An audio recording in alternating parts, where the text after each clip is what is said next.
এই ভিডিওটা ছিল মানডে ইভিনিংয়ের ভিডিও। আর পাকো কিন্তু ডান্স ক্লাসে যাচ্ছে, বুঝতেই পারছো ড্রেসটা দেখে। এটাও ডান্স ক্লাসেরই ড্রেস। আর ওর সবথেকে বড় ব্যাপার হলো ও যখন লাঞ্চ করে কিন্তু একটু ঘুমায়।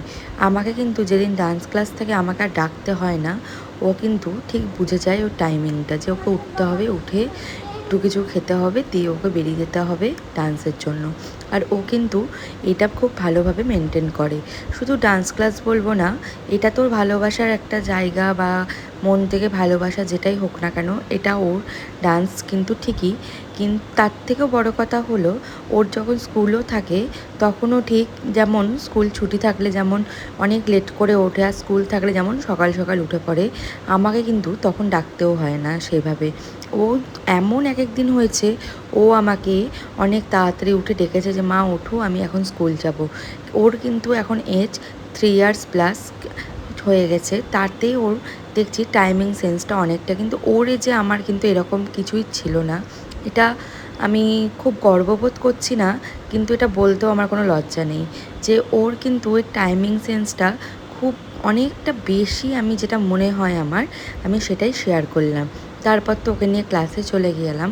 আর ওখানে গিয়ে দেখো ওর একটু প্রবলেম হয়, মানে যখন ওকে এক্সারসাইজের কিছু আসে, ও কিন্তু তখন আর ওর ইন্টারেস্ট থাকে না সেটা করার। তারপর আবার যখন ডান্স শুরু হয়ে যায় তখন ওর ঠিক আছে।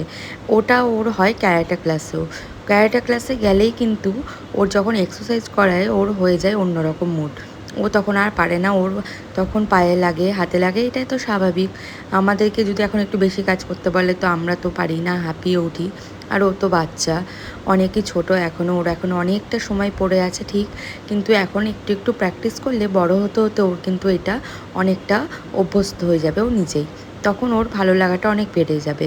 এটাই আমি এই জন্য আমি এটা শেয়ার করলাম, যে আমি জানি না যে ওর টাইম সেন্সটা কী করে হয়েছে, কিন্তু আমি ওকে সত্যি বলছি সেভাবে কিছু এগুলো শেখাইনি।